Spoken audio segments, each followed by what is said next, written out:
The Meridian Accord chamber sat 200 meters below Geneva's old quarter, a room built for a purpose it had never once been used for: surrender. Nobody had designed it that way on purpose. It had been built as a bunker, then a data vault, then a ceremonial hall for treaties nobody expected to matter. Tonight it mattered. Chancellor Venn sat at the head of the long obsidian table with his hands folded the way a man folds his hands when he wants them to look steady. They were not steady.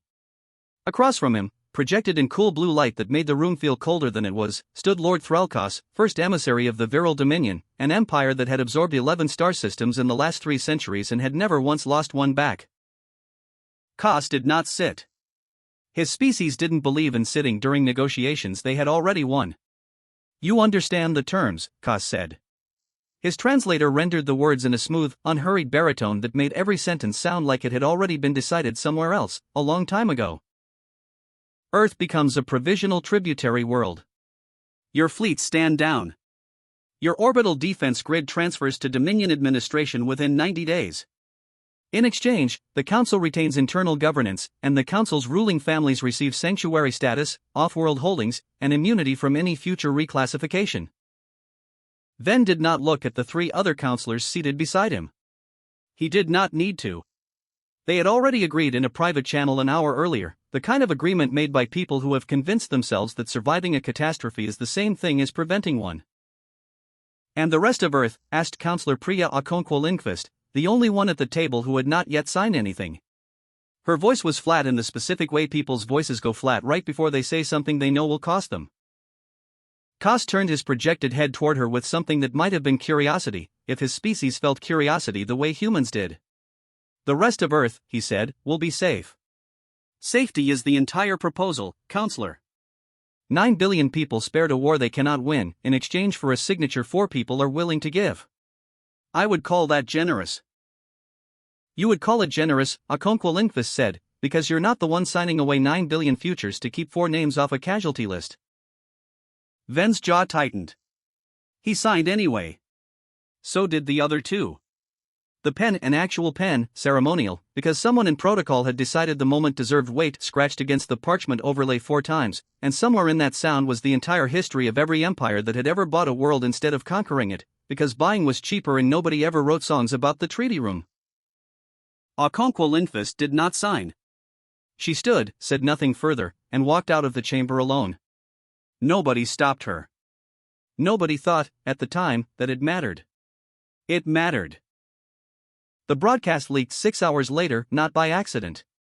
Somewhere in the transfer of the signed accord to the Dominion's diplomatic servers, a copy routed itself through a relay that should not have existed, addressed to nobody, published to everyone. By morning, every screen on Earth was showing the same 4 signatures on the same word, repeated in every language simultaneously: tributary. The riots started in 19 cities before noon. They were not riots born of chaos. They were riots born of a very specific, very human clarity, the recognition of having been sold, quietly, by people who were supposed to be doing the opposite. Lord Threlkos watched the unrest from orbit with something close to amusement. In 3 centuries of Dominion expansion, this was, by a wide margin, the easiest world they had ever acquired. No fleet battle. No siege. Just 4 signatures and a species too disorganized, in his assessment, to do anything but shout at screens. He filed his report to the Dominion Grand Sovereign that evening. It was brief. It described Earth as pacified through internal cooperation, its population as emotionally volatile but militarily inert, and its acquisition as complete. He was wrong about the last word. It would take him 3 weeks to learn how wrong. ACT-2 The Seed, introduced the hidden resistance. Establish Revenant.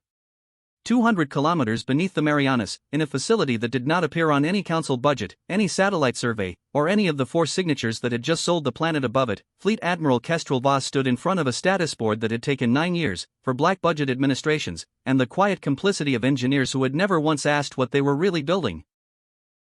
Voss was 51 years old, silver at the temples, built like someone who had spent most of those 9 years standing rather than sitting. She had commanded 3 fleets in her career and lost none of them, which in a species with a long, ugly habit of losing wars, made her something of an anomaly. Beside her, Dr. Naomi Reyes, Chief Systems Architect, the only person alive who understood every line of the platform's neural architecture, watched the same board with the specific exhaustion of someone whose life's work had just become, overnight, the only thing standing between 9 billion people and a tributary collar. They actually did it, Reyes said. They signed. They signed, Voss confirmed. Does the council know we exist? No. Voss said it without inflection, the way you state a fact you have already made peace with. As far as the council is concerned, this facility is a decommissioned deep-sea research station. As far as the Dominion is concerned, it doesn't exist at all. That was the point. On the board between them, a single asset schematic rotated slowly, a vessel unlike anything in any registry, human or otherwise, 340 meters of adaptive hull plating that had never once flown a mission, powered by a drive system built on theoretical physics that 4 separate international review boards had rejected as impossible before Reyes's team quietly proved it wasn't. Its designation was stenciled along the dorsal spine in plain block letters, REVENANT. 9 years, Reyes said. Built for a war that just got signed away by 4 people in a room none of us were invited to. It wasn't built for their war, Voss said. It was built for the day someone sold ours. Standing a few meters back, arms crossed, was Lieutenant Commander Wren Iyer, 29 years old, the only pilot on Earth cleared for full Neuralink bond with the platform. She had spent 400 hours inside Revenant's cradle during simulation cycles, and every one of those hours had left her with the same quiet, specific certainty that whatever the council had just signed away, it had not signed away this. They think it's over, Iyer said. The people rioting out there. They think the fight already happened and we lost. Voss looked at her for a long moment. Then let's give them a different ending. Reyes pulled up the deployment timeline.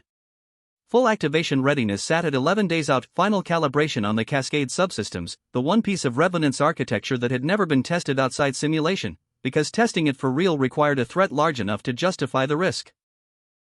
Nobody in that room said what they were all thinking, that the Dominion Garrison fleet, already inbound to enforce the transfer terms, was about to provide exactly that threat, whether anyone was ready or not. ACT-3, First Contact, the Garrison arrives. First Skirmish. Small, quiet, deniable.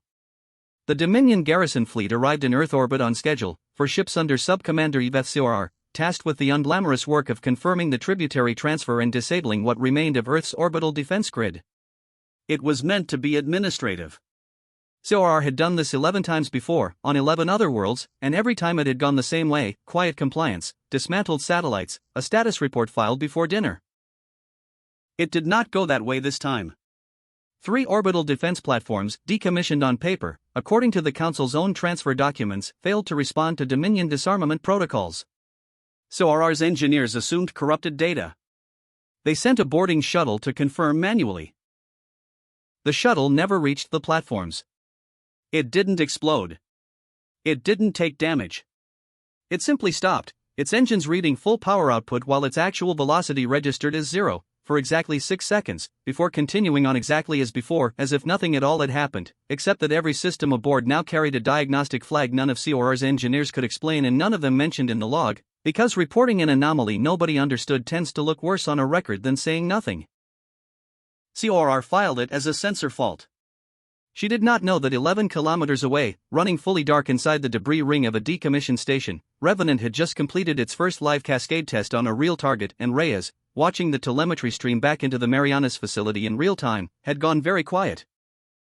That was a partial field test, she said. 6% output. And? Voss asked. And it worked exactly the way the models said it wouldn't. Reyes stared at the number for a long time. We've been underbuilding our own confidence in this thing for 9 years. Voss allowed herself, for the first time since the treaty broadcast, something close to a smile. Good, she said. Let's find out what 100% looks like. COR's report to Dominion Fleet Command that evening described the transfer as proceeding with minor administrative friction. It was the last easy report anyone in the Dominion chain of command would file about Earth. ACT-4, the Punitive Fleet, first major escalation. Mirrors that Alpha Strike absorbed beat. Word of the administrative friction reached Grand Sovereign Malvern Ashka 9 days later, alongside a second, more troubling report: the riots on Earth had not subsided. If anything, they had organized.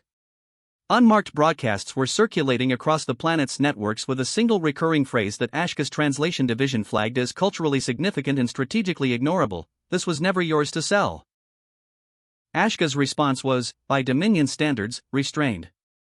He dispatched not a conquest fleet but a punitive 1-206 warships under Fleet Marshal Doran Vex, tasked with reinforcing the terms of the Accord through what the Dominion termed demonstrative correction, a controlled show of force sufficient to end the unrest without triggering the political cost of open planetary bombardment, which would complicate the Council's continued cooperation. Vex's fleet arrived at the edge of the Sol system 11 hours later. Earth's remaining defense forces, 31 ships, all that the Council's disarmament terms had left unretired, moved to intercept positions that everyone on both sides understood were symbolic. 31 ships against 206 was not a battle. It was a formality before a formality. What Vex sensors could not detect, because nothing in the Dominion's arsenal had ever been calibrated to detect it, was the 340-meter vessel running fully cold in the debris ring behind Earth's third moon, waiting, its hull drawing less energy than a standard household appliance.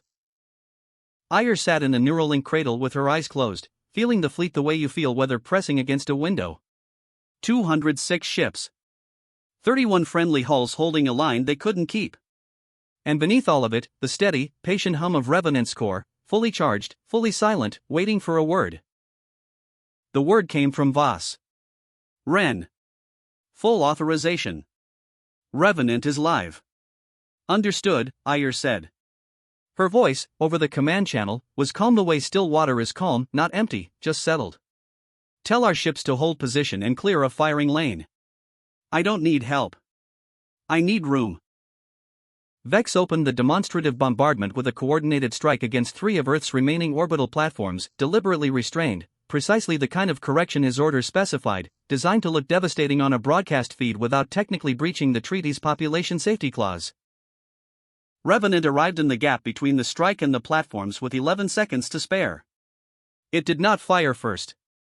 It simply appeared, no drive flare, no approach vector any Dominion sensor had tracked, just presence where there had been empty space a heartbeat before, and absorbed the entire coordinated volley across its hull in a single, silent bloom of redistributed energy that Vex sensor officer described, in the report he never finished writing, as the platform brightening slightly, like it had been fed. Vex, watching his tactical display go from clean kill solution to unexplained anomaly in under 4 seconds, ordered a full target lock reassessment. He never got the chance to fire it. Revenant was already moving. Over the next 6 minutes, it disabled 41 Dominion ships without destroying one. Propulsion first. Then weapons. Then non-essential life support, always in that order, always with the same surgical restraint that made Vex strategic officer, a veteran of 8 campaigns, say the sentence that would end up in every after-action report filed about the engagement: "Sir, it's not trying to win. It's trying to teach us something." Vex ordered a full retreat to reformation distance. His people executed it in good order. When the dust settled and the Dominion fleet regrouped at the edge of the system, Revenant was exactly where it had started, holding position, undamaged, waiting, as if 200 warships were a problem it hadn't yet decided was worth solving completely. On the surface, the broadcast feeds that had shown 4 signatures 3 weeks earlier now showed something else entirely: a single unmarked vessel standing between Earth and an Empire's fleet, refusing to retreat, refusing to escalate, simply holding. The riots did not stop. They changed shape. People stopped shouting at the Council and started watching the sky. ACT-5, the collapse cannon, second escalation. Mirrors the gravity anchor sequence. Vex report reached Grand Sovereign Ashka within the hour, and for the first time in longer than any of his advisors could remember, the Grand Sovereign read a battlefield report twice before responding. 1 vessel, he said. 206 ships, and 1 vessel disabled 41 of them without a single confirmed kill. Yes, Sovereign, his fleet minister confirmed. And it declined to press the advantage. It did, Sovereign. Ashka set the report down. He had built his reign, and the reign of 3 predecessors before him, on a single operating principle: overwhelming force removes the variable of chance, and the Dominion did not tolerate variables. A weapon that could win completely and chose not to was not a mercy. It was a message, and Ashka understood messages better than most. He authorized deployment of the 9th Collapse Array, a planetary-scale gravitational disruption weapon capable, at full charge, of rendering a world's crust into an asteroid field within minutes. It had been used twice before in Dominion history. Both times, the target world's name had been quietly removed from every star chart within a generation. Vex received the order with the specific silence of a commander who understood exactly what he was now responsible for. The array arrived under heavy escort 4 days later, 140 support vessels forming a dense, overlapping point defense screen around a single housing structure the size of a small moon, its charge cycle already initiated. At full power, it would reach firing capacity in 91 minutes. Once locked onto Earth, that window would drop to under a minute. In the Marianas facility, Reyes watched the array's energy signature begin its climb and ran the intercept math 3 times before she was willing to say it out loud. "The escort screen is complete," she said. "There's a gap in the formation every 43 seconds when the outer ships rotate their defensive arcs. 11 seconds wide. That's not enough time to get in, strike the core housing, and get clear. Not at standard range." "Then we don't go at standard range," Iyer said, already running her own calculations in the cradle, her voice tight with focus rather than fear. "I fold short. Inside the screen. 300 meters from the housing." Voss's expression didn't change, but something behind it did. "If you miscalculate that jump by even a fraction, I know what happens if I miscalculate," Iyer said quietly. "I'm not going to." She folded at 61% charge, vanishing from open space and reappearing not near the array but beside it, inside the entire point defense envelope, inside the range every Dominion weapon on that screen was built to consider impossible to reach, because nothing in Dominion engineering accounted for a target simply choosing not to obey the geometry everyone had agreed on. The strike that followed lasted 1.6 seconds, a single focused lance through the array's core housing, precise enough that not one of the surrounding 140 escorts registered a targetable return before Revenant folded clear. The array's containment cascade took 9 seconds to build and released in a shockwave that swept 40 escort ships into simultaneous power failure. Revenant reappeared in open space between the fleets exactly where it had started, as if it had never left. Vex stared at his tactical board in silence for a long moment before he spoke. "Fleet Minister," he said. "I need you to draft a message to the Grand Sovereign. I am still deciding what it should say. ACT-6, the full burn, third escalation. Mirrors the Cascade mode fleet freeze sequence, the emotional and tactical peak." Ashka's answer, when it came, was not a retreat order.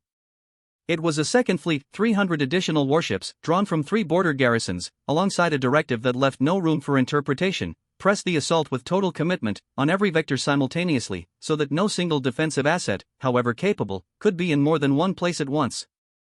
It was, in its own cold way, a sound plan. Overwhelmed the variable with volume. Vex gave the order at full burn, all 506 remaining hulls converging on Earth in a single unbroken formation, weapons hot, no feints, no holding pattern, a wall of firepower designed to force an impossible choice on whatever was defending the planet. In the Marianas facility, Reyes watched the formation accelerate and felt something she hadn't expected to feel after 9 years of theoretical modeling: real fear, precise and specific, because the math in front of her said this was the scenario Revenant's Cascade subsystem had been built for and never once tested at full scale. "Wren," Voss said over the channel. "Full charge incoming.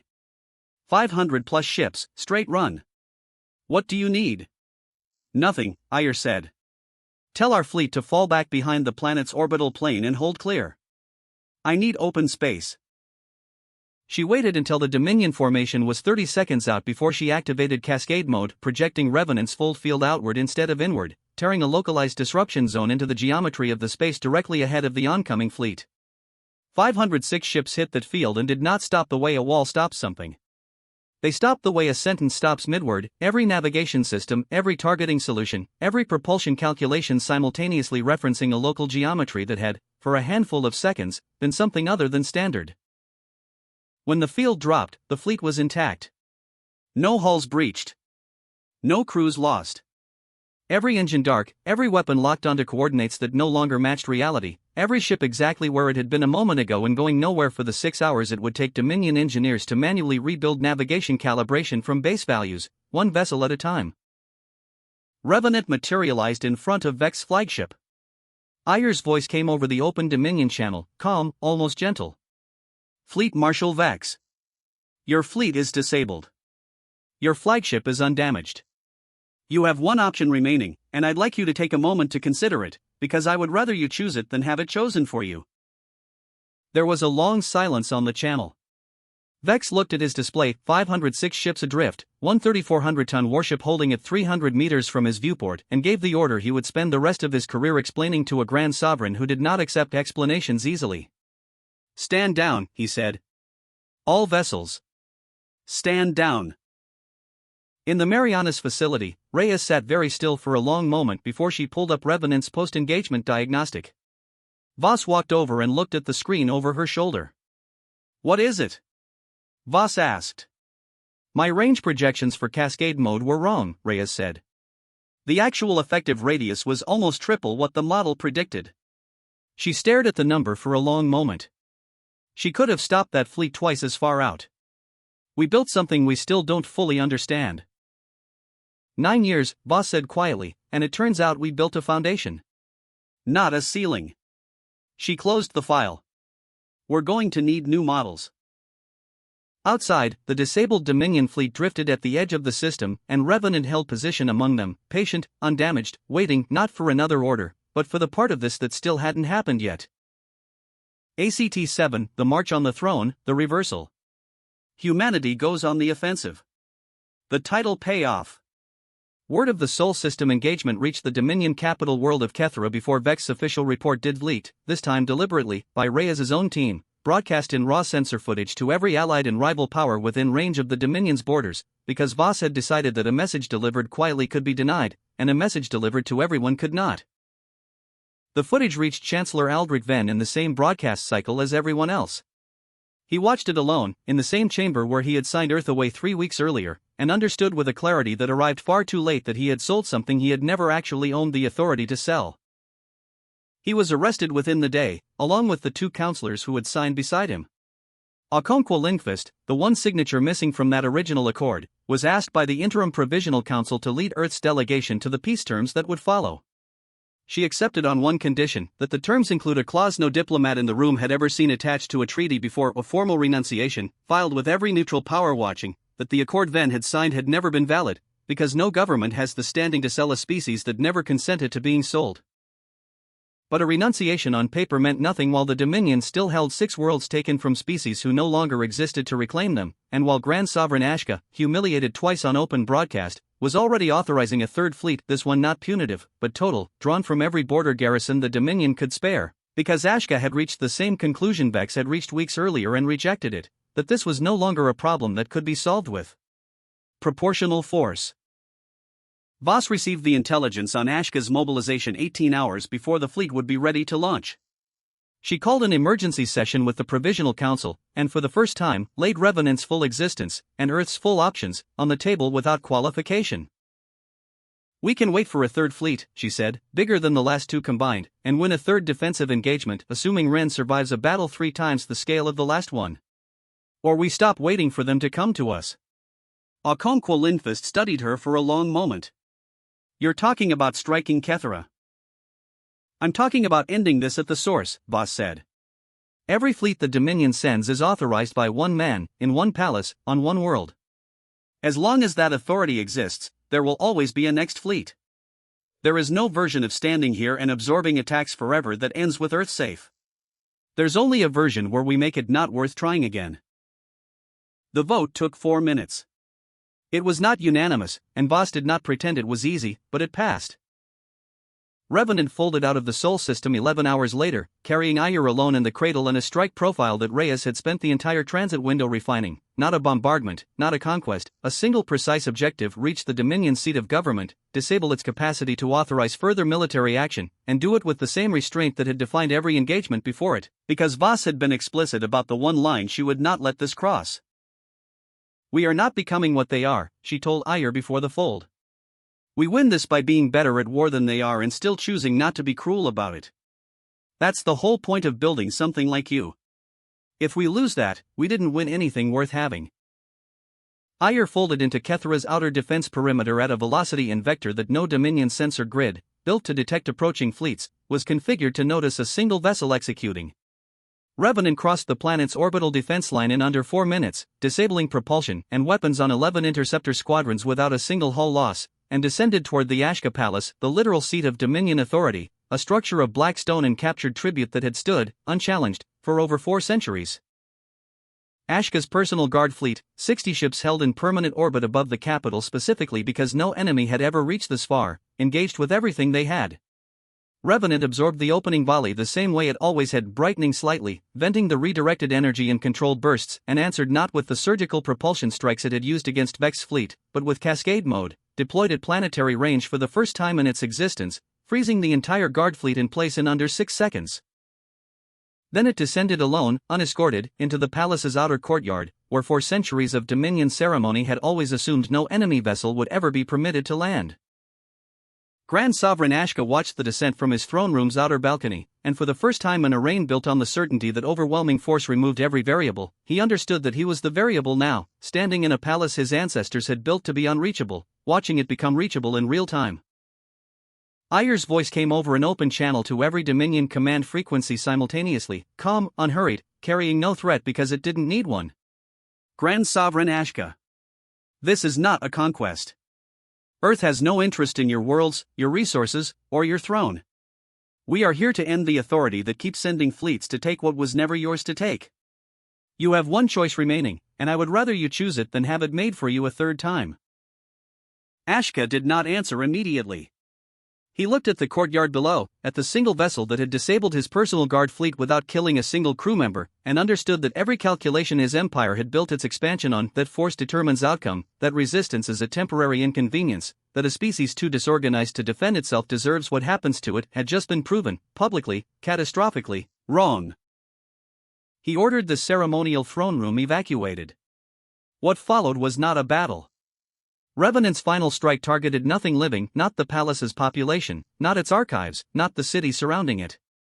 It targeted precisely one structure, the black stone dais at the center of the throne room, the physical seat from which for centuries of Dominion conquest had been authorized, and reduced it to ash in a single controlled burn that left the rest of the palace standing, untouched, a message rather than a massacre. The broadcast reached every allied and rival power in the sector within the hour. The Dominion throne, burned, and the empire that had built itself on the assumption that force always wins standing very publicly corrected. ACT-8, what was left standing, coda. Quiet human scale close, mirroring the competitor's final restraint. The peace terms that followed were, in Okonkwo Lindqvist's own words, detailed, reasonable, and completely non-negotiable. They included the return of 6 worlds to species that still had survivors to reclaim them, formal acknowledgement filed with every neutral registry in the sector that the original accord had been invalid from the moment it was signed, and reparations structured not as tribute but as restitution, a distinction the Dominion's new Provisional Council, formed within a week of Ashka's abdication, did not dispute. Aldrich Venn stood trial 8 months later. He did not contest the charges. When asked, at the close of proceedings, why he had signed, he said only that he had believed, at the time, that surviving a catastrophe and preventing one were the same thing, and that he understood now they were not, and that understanding it now cost him nothing it should have cost him 3 weeks earlier.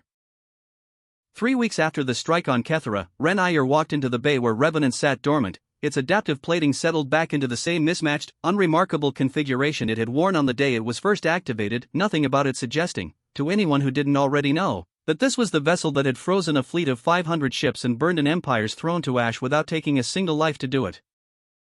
She stood in front of it for a long time. She didn't say anything at first. She wasn't sure, afterward, whether the thing she eventually did say was meant for the machine or for herself. We didn't become them, she said quietly. That was the part one wasn't sure we'd manage. Reyes, standing a few meters back with a diagnostic tablet she hadn't looked at in several minutes, thought about that for a while before she answered. That was always the actual mission, she said. The fleet was just the part everyone could see. In a small provisional office on the newly reformed Kaethera Council, a junior clerk named Wren Solis was updating the Empire's official threat registry, the kind of routine bureaucratic work that happens in the exhausted quiet after history stops being loud. He reached the file for Earth, Sol System, Species Designation Human, and found the existing entry still marked, from 3 weeks earlier, Provisional Tributary Negligible Independent Capacity. He deleted it. He typed a new classification, sat with it for a long moment, and added a note in the comment field that his supervisor would read the next morning, approve without changes, and forward to every allied power still deciding, in the wake of everything that had just happened, whether Earth was a species worth fearing or a species worth trusting. The note read, reassessment based on direct engagement outcomes. Full capability unknown. Demonstrated restraint under total tactical superiority. Recommend classification, not a threat requiring correction. A power requiring respect. Nobody ever revised it.